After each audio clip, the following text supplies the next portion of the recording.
The abyss was the first thing I'd heard about when I arrived in Vargo.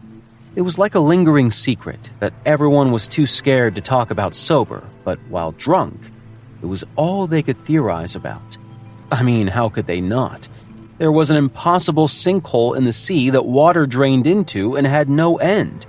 Was it the result of a piece of Salona hitting the ocean? A home for some mythical behemoth? Or something even more sinister? I had no doubt it was connected to the Wolven King somehow. It was too perfect a scar not to be one of their many wounds on this world. Approaching the abyss was a feat in and of itself. Approach too quickly and a ship would be caught in the currents and dragged in, taking the crew with it.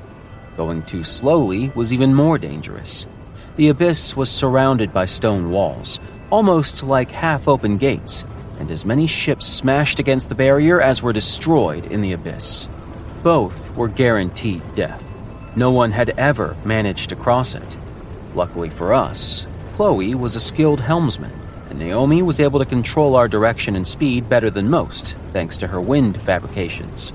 We were all tentative as we approached the small still-water bay where we could drop an anchor in without risking our ship floating away. But once the ship was safe, the hard part began, finding a way to cross the abyss. Apparently, this was up to me. No pressure.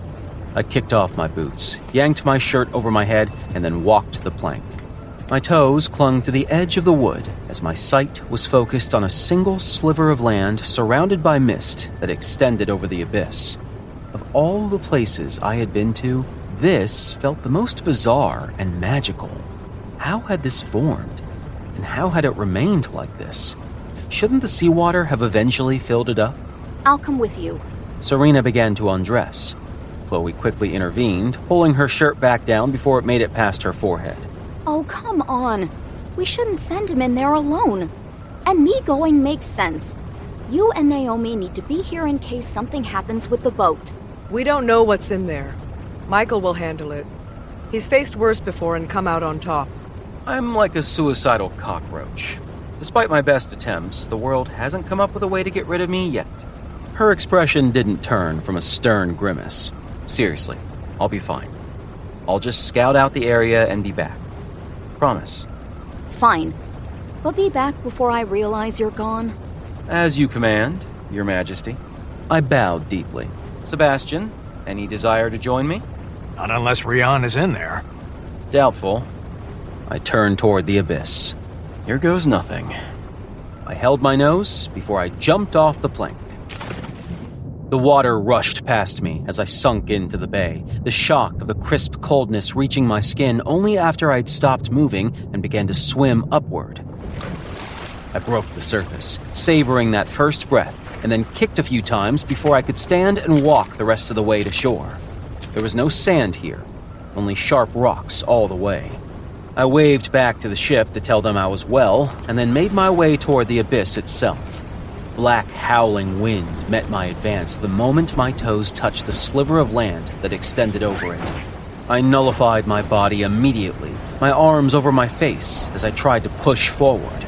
But it whipped me backwards and sent me tumbling back to the water like a ball. Sitting in the shallow water like a fish flopping on land was embarrassing, but it didn't compare to how overwhelmed I had just been trying to cross.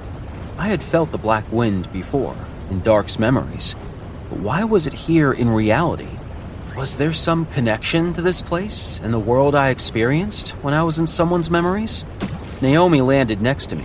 She hauled me to my feet and out of the shallow water.